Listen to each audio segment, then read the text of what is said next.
ETF index mutual funds నేర్చుకుని stock మార్కెట్లో రాణించాలనుకుంటున్నారా? వెంటనే ఈ నెంబర్కి కాల్ చేయండి. నమస్కారం. విష్ణు పురాణం 26వ భాగంలోకి వచ్చాం. ఉషాపరిణయ గాథని ముందు భాగంలో తెలుసుకున్నామండి. అయితే ఇప్పుడు పౌండ్రక వాసుదేవుడి కథ చెప్పుకుందాం. కాశీపురాధీశుడి పేరు పౌండ్రక వాసుదేవుడు. ఈ వాసుదేవుడు పేరు ఎప్పుడైతే తనకి పెట్టబడిందో తను కృష్ణుడితో సమానమని అతను భావించేవాడు. తనకి సాటి ఏ రాజు లేడనే లాంటి ఒక గర్వం ఉండేదట అతనికి. తన పేరు తగినట్టు వాసుదేవ నామధేయానికి పైగా ఏమిటంటే పరవాసుదేవ తత్వం ఒకటి ఉంది, భగవత్ తత్వం. విష్ణుమూర్తిని వాసుదేవుడు అంటే కృష్ణుడనే చెప్పుకోవడానికి వీల్లేదు. దాని పేరే అది. అంటే ప్రపంచంలో ఉన్న ప్రతి ప్రాణిని రక్షించగలిగిన వాడు వాసుదేవుడు అంటే. ఆ వాసుదేవుడి నామధేయం ఉండటం వల్ల ఎట్లా పరవాసుదేవ తత్వంలో శంఖచక్ర గదాధరుడుగా ఆయన గదాధారిగా ఉంటాడో అలాగా తను కూడా శంఖచక్రాలు కల్పించుకుని పరిపాలన చేస్తూ ఉండేవాడట. అతని లక్షణాలు చూసి చుట్టుపక్కల రాజులంతా హేళనగా మాట్లాడుకునేవాళ్ళు. కానీ వీడికి ఏమనిపించింది, వీడేం కృష్ణుడురా అలా మాట్లాడేవాళ్ళు. ఇప్పుడేమిటి కృష్ణుడు ఎక్కువ నేను తక్కువ?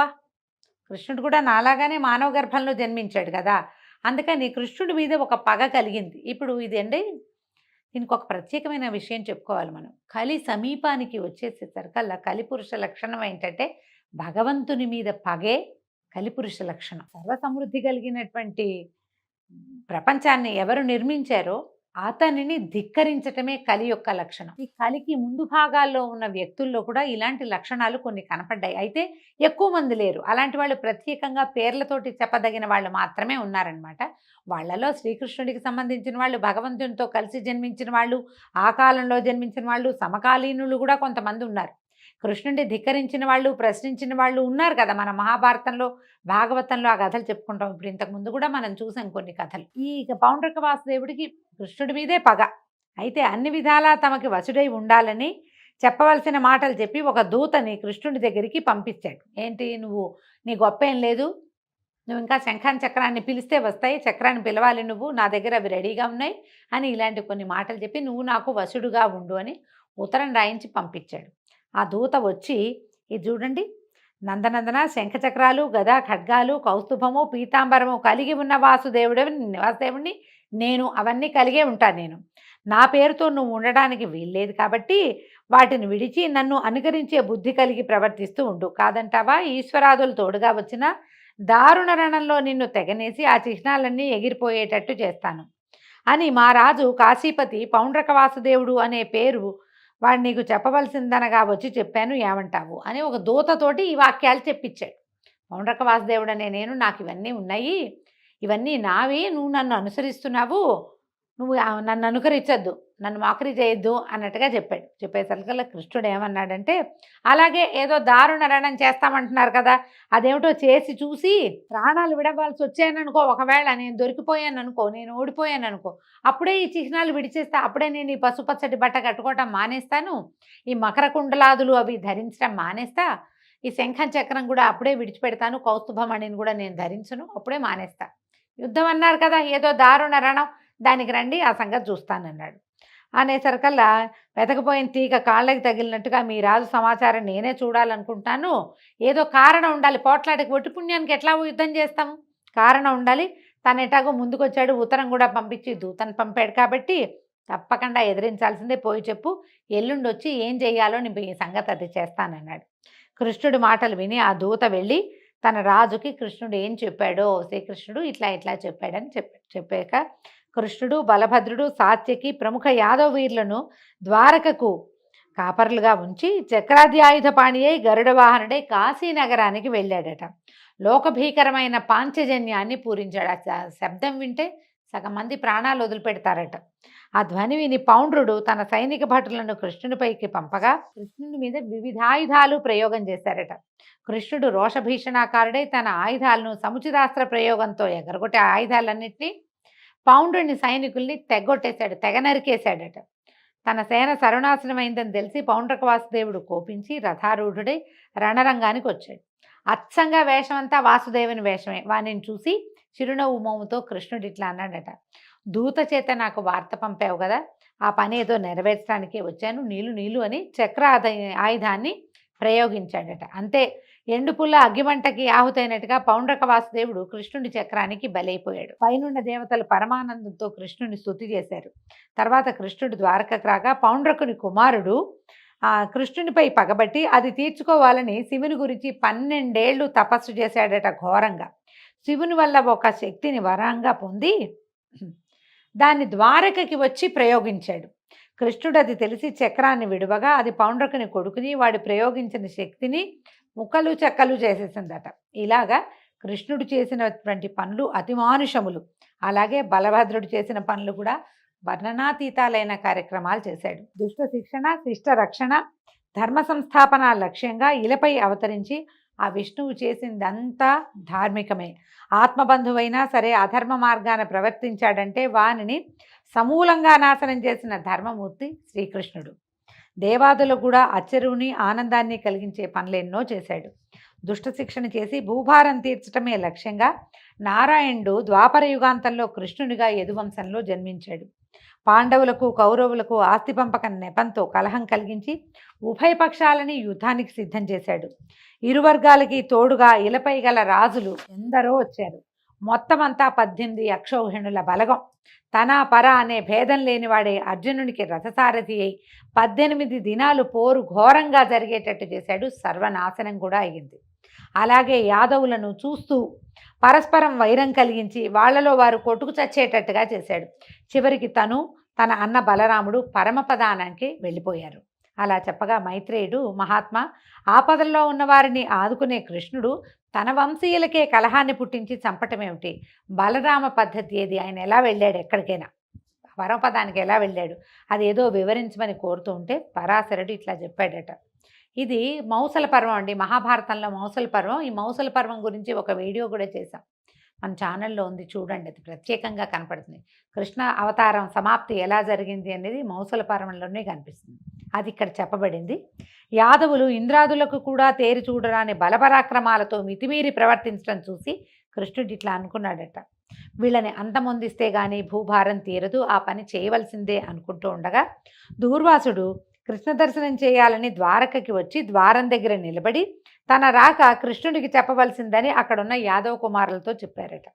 వీళ్ళు ఈ పని చేయకుండా దైవ నిర్ణయం వల్ల కృష్ణుని మనవడైనటువంటి సాంబుడికి గర్భవతి వేషం వేసి దూర్వాసుని ముందు వద్దకు తీసుకొచ్చి, అయ్యా దీనికి కొడుకు ఎప్పుడు పుడతాడు అని అడిగారట. అడగంగానే అసలు విషయం గ్రహించినటువంటి దూర్వాస మహాముని కోపం ప్రకటించే చూపుతో చూసి, దీనికి కొడుకు పుట్టడు, ఇనపరోకలి దీని కడుపులోంచి వస్తుంది, వెంటనే యుద్ధం ఆరంభం అవుతుంది, దానివల్ల ఘోర యుద్ధం జరుగుతుంది, యదువంశమంతా నశిస్తుంది. నా మాట బ్రహ్మ కూడా నా మాటని తప్పించలేడు, వీడు ఆడది కాదు, ఇది గర్భవతి వేషం, పొండి మూర్ఖులారా, మీరు మూర్ఖులు, చావడానికే పుట్టారు మీరని వెళ్ళిపోయాడు. ఆ యాదవ కుమారులు భయభ్రాంతులే కృష్ణుని వద్దకు వెళ్ళి జరిగింది చెప్పారు. ముని శాపానికి ఎదురీత చేయగలడు, కానీ చేయడానికి ఇచ్చగించలేదు కృష్ణుడు. చేయగలడు ఆయన, కానీ ఇదేమిటి, యదువంశ నాశనం ఎలాగూ తప్పదు, వీళ్ళు శాపగ్రస్తులు వీళ్ళు.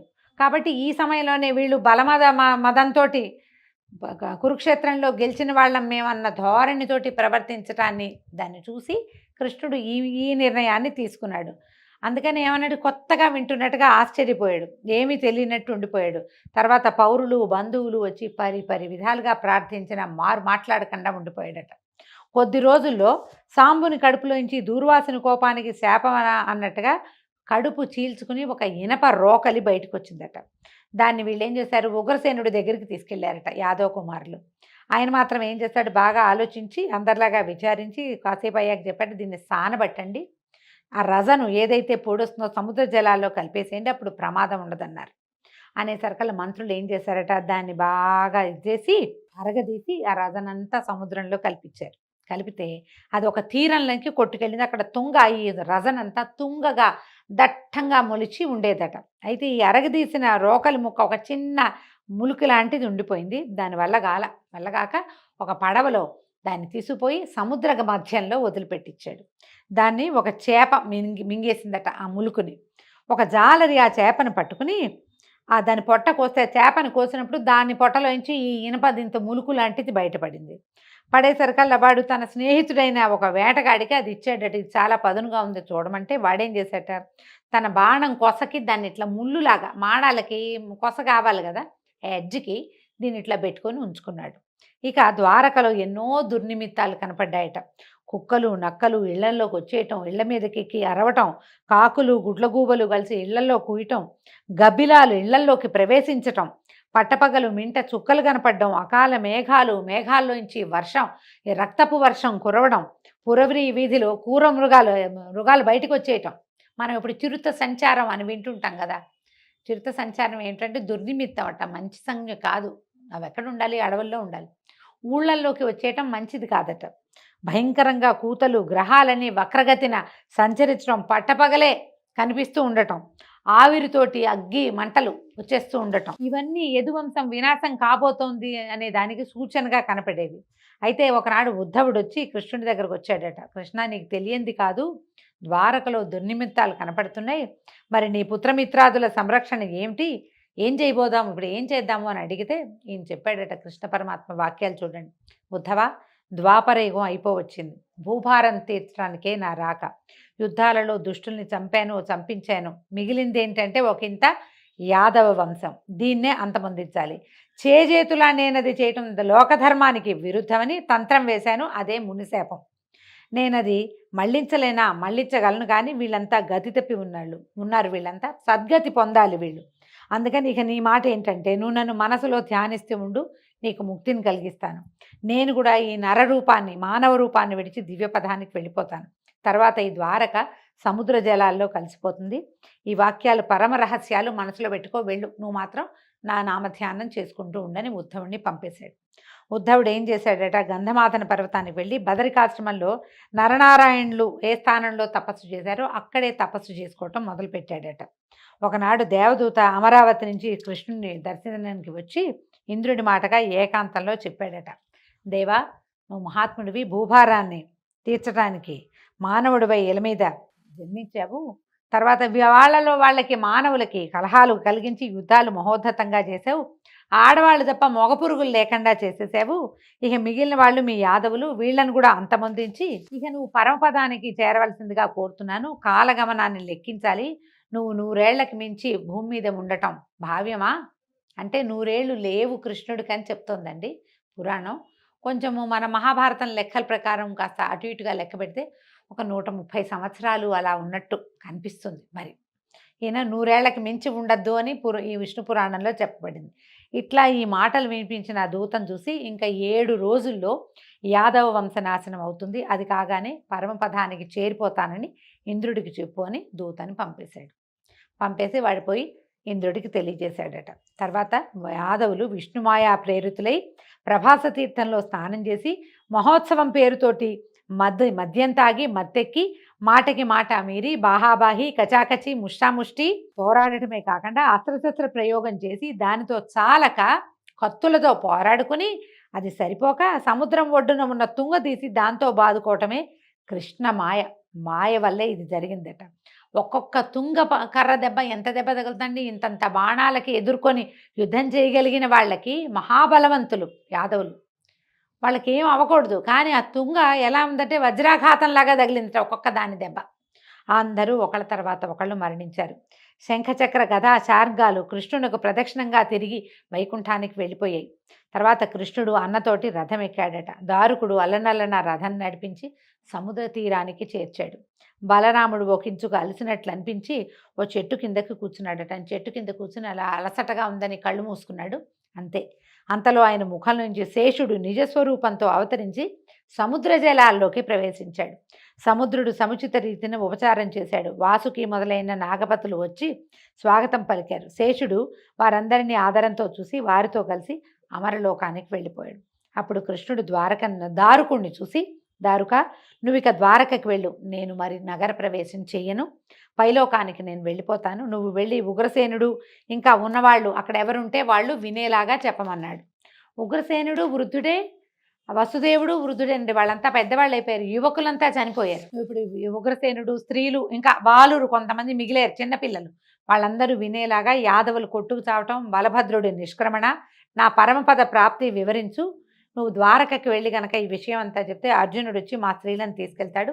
అతను వెళ్ళగానే ద్వారక సముద్రంలో కలిసిపోతుంది. వజ్రధరునితో కలిసి యాదవులకు పరలోక క్రియలు నిర్వర్తించి అప్పుడు పరలోకానికి వెళ్తాడు.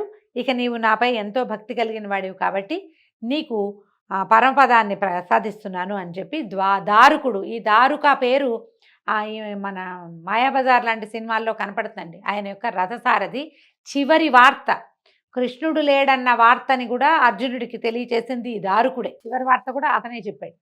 ఈయన పునః పదే పదే ప్రణామాలు చేసి దండాలు పెట్టి ద్వారకకి వెళ్ళిపోయాడు. ఈయన ఏం చేశాడట, దారుకుడిని పంపించి కృష్ణుడు ఒక చెట్టు కింద యోగాసన పద్ధతిలో కూర్చున్నాడు. అలా కూర్చున్నాడు. ఒక కాలు మడిచి పొడుగ్గా పడుకున్నాడు. ఓ కాలు మడిచి రెండో మోకాలు మీద వేసుకున్నాడట. ఇలా కొన్ని గాథల్లో చెప్పడుతుంది. కాలు మీద కాలు వేసుకుని ఇట్లా పడుకున్నాడు అని, పాదాలు పొడుగ్గా చాపి ఓ పాదాన్ని రెండో పాదం నిలబడి ఉంటే కనుక వ్యత్యస్త పాద అరవిందుడుగా చెప్తారు కృష్ణ పరమాత్మని. ఆయన నిలబడి ఫ్లూటు అవి వాయించాలంటే రెండు కాళ్ళ మీద ఇట్లా నుంచోకుండా పాదం ఇలా వేసి నుంచుంటాడు. వ్యత్యస్త పాద అరవింద అన్న పాటలు కూడా ఉండేవి. అట్లా నిలబడి ఉన్నవాడు అలాగే పడుకున్నాడు, పాదం మీద పాదం వేసుకున్నాడట. వేసుకుంటే ఇంతలో జడుడు అనే మ్లేచ్చుడు అక్కడికి వేటకు వచ్చి కృష్ణుని పద్ధతిని చూసి ఆ పాదం ఉన్న దాన్ని ఆ దూరం నుంచి చూసేసరికల్లా ఎర్రటి పాదము, అవి దూరానికి అతనికి ఒక లేడి పొలకువలాగా అనిపించింది అనమాట. ఈ పాదాల్లో ఉన్న రేఖలు అవి దూరానికి అది చెట్ల మధ్య నుంచి ఒక లేడి తాలూకు కన్నుగా అలా కనపడేసరికి మృగమని భావించి భ్రాంతిపడి మీదగా బాణాన్ని ప్రయోగించాడు. ఈయన పడుకునున్నాడు కదా, నిద్రలో మనకు కూడా కొంత వయసు వచ్చాక వేళ్ళు అవి కదులుతాయండి. ఈయనకి బొటన వేలు కాస్త కదులుతోందట. అది మృగం తాలూకు చెవి, ఆ పాదాల్లో కనపడుతున్న రేఖలేమో మృగం తాలూకు కన్ను. మృగం అంటే జంతువు అని కాదండి, లేడిని మృగం అంట. అందుకని మృగనయని అంటారు, అంటే పెద్ద పెద్ద లేడి కళ్ళ వంటి కళ్ళు కలిగిన స్త్రీ అని. ఈ లేడే దాని పేరే మృగం. కింద రేఖలేమో నేత్రంలాగాను, ఆ బొటన వేలు కదులుతున్నదేమో దాని చెవి యొక్క కదలికగాను భ్రమపడి బాణాన్ని వేసేసాడు. వేసేసరికల్లా ఇంకేముంది, శంఖచక్ర శార్గ గదాధారుడు, శ్రీవత్సలాంఛనుడు, పీతాంబరుడు శ్రీకృష్ణుడు ఆయన కనపడ్డాడు. కనపడేసరికల్లా భయంతో దుఃఖంతో భగవంతుడిని కొట్టానన్న ఆర్తితో వాడు కదిలిపోయి దుఃఖించాడు. దుఃఖించి ఏం చేశాడు, పాదాల దగ్గర పట్టుకున్నాడట. వంగి వంగి నమస్కరిస్తే వాడి భక్తికి ప్రసన్నుడై పరమపద నివాసాన్ని అనుగ్రహించాడట. వెంటనే దివ్యపురుషులు వచ్చి ఆ కిరాతుడిని తీసుకుపోయాడు. ఒకంతసేపటికి గరుత్మంతుడు రాగా శ్రీకృష్ణుడు యోగాసనాన్ని చాలించి గరుడ వాహనుడై సురల అభినందనలకు ఆనందిస్తూ స్వస్థలానికి వెళ్ళిపోయాడు. ఎప్పుడైతే ఈ దెబ్బ తగిలిందో, తగిలిన వెంటనే కృష్ణుడు వెళ్ళలేదు. పరిగెత్తుకొచ్చినటువంటి కిరాతుణ్ణి అనుగ్రహించిన తర్వాతే ఆయన పరమపదానికి వెళ్ళాడని విష్ణు పురాణంలో చెప్పబడుతుంది. దారుకుడు నగరంలోకి ప్రవేశించి వసుదేవునకు, ఉగ్రసేనునికి, పౌరులకి అందరికీ చెప్పాడు. యాదవుల మృతి, బలరాముని గమనము, శ్రీకృష్ణుని స్వస్థానగతి విని వారంతా ఎంతో చింతకి లోనై ఉండగా ఆ సమయంలో కృష్ణుడిని చూడాలనే కోరికతోటి అర్జునుడు వచ్చాడు. దారుకుడు ఈ మొదలు జరిగినవన్నీ చెప్పగా అతడు మిగులు దుఃఖించి సేన వసుదేవులతో కలిసి బలభద్ర వాసుదేవుల కళేబరాలు చూసి మనసులో అనుకున్నాడట, సృష్టి స్థితిలయాలకు కర్త అయిన వాసుదేవుడు సముద్ర తీరాన ఏకాకిగా ఎవరూ తోడు లేకుండా ఒక కిరాతుని బాణాలకి గురై ప్రాణం విడిచాడా అకటా అని ఎంతో విచారించాడట. తర్వాత శ్రీ రుక్మిణి సత్యభామాదులు యనమండ్రు కృష్ణునితో సహగమనం చేశారట. అలాగే రేవతి అగ్నికి తన తనువు నర్పించి బలభద్రుని అనుగమించింది. దేవకి వసుదేవులు, ఉగ్రసేనాది బంధువులు కూడా అలాగే వెళ్ళిపోయారు. అర్జునుడు వ్రజుడి చేత ఆ యాదవులకు పరలోక క్రియలు చేయించి ద్వారవతికి వచ్చాడు. అందరూ చూస్తూ ఉండగానే ఈ పారిజాతం రివ్వున ఎగరి గాలిలో కలిసిపోయి అమరావతికి వెళ్ళిపోయింది. ద్వాపరం ముగిసింది.